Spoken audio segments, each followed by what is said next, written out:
certainly has. Radio 1's Big Weekend in Swindon kicks off this Saturday and is the first major British music festival of the year. Get ready for some Mudfest. Let's look ahead at all of this summer's festivals. Joining me now are Greg James from Radio 1 and Julie Cullen from Six Music. Welcome. Welcome. I'm going to start off with you, Greg. What can we expect from this, the first major festival of the year?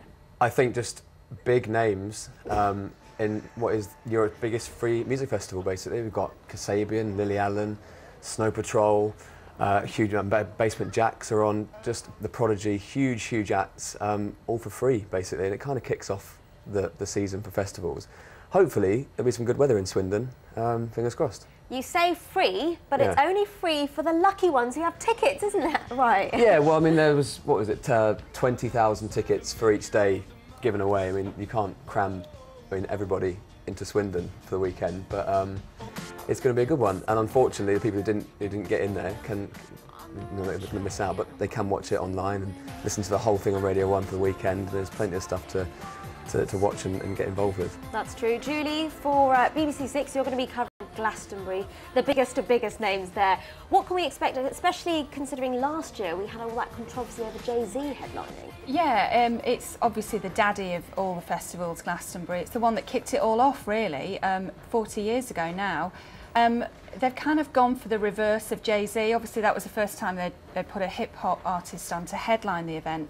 This year it's Bruce Springsteen, his first ever Glastonbury appearance, Neil Young and Blur, who are actually the youngest of the headliners, and they're all in the 40s. So it's kind of the flip side of what's happening this weekend with Radio 1's Big Weekend. But no doubt it'll be massive. I mean, obviously they've got loads of other stages as well and loads of other artists playing. In fact, probably some of the same that will be turning up at Radio 1's Big Weekend. But I think a lot of people have kind of defied the recession.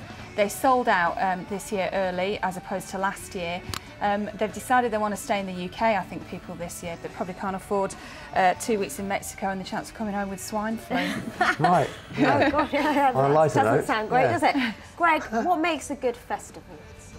Well, the lineup makes a good one. For me, I mean, the headlines at Glastonbury this year haven't been, weren't the most appealing to me because they're slightly older. I mean, Bruce Springsteen, Blur just about were kind of, I mean, for me, I mean, I do love Blur, but I mean, I wouldn't be that excited about seeing them.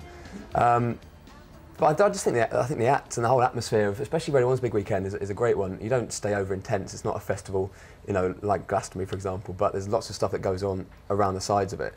And the Big Weekend have got a fringe thing that goes on in Swindon, which has been going on for the last week or so. Brilliant new bands. We've got the BBC Introducing stage, which has got brand new artists. To give them a showcase and a stage alongside acts like Kasabian and The Prodigy, who are just massive established artists, is great. Julie, if you're bored of all the mud in the UK, what about Europe? Well, exactly. Loads of people are heading for Europe now. Benicassim is one of the... If you ask a band which festival they enjoy playing at most, they'll say Benicassim in Spain. There's a swimming pool backstage. That's where I need to be. Yeah. Perfect. I know, it sounds terribly civilised. It all takes place on a beach. You're obviously guaranteed the weather. But if Glastonbury's too big and you don't feel the love there, you need to head to somewhere like Latitude, where they have loads of... The Royal Opera are doing events there, and the Royal Shakespeare Company. So you get your mix of kind of arts and culture, as well as Grace Jones and Pet Shop Boys headlining. So, you know, it seems there's a festival to suit everybody these days, but I'd still say Glastonbury is the daddy of them all. Greg, I've got to say, today's news reaction to Chris Moyles catching up with rival host Terry Wogan. Excellent news. Excellent news. Yeah, of course it is. Yeah? It's brilliant news for the whole station. Why do you think Radio 1's doing so well?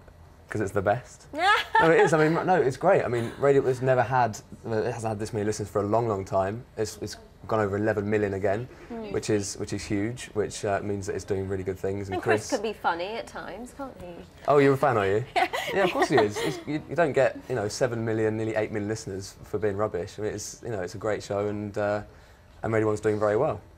All right. Well, thank you both for joining me. I want to see you in your wellies this summer. All right. Okay, excellent. Thank you very much. Thank you.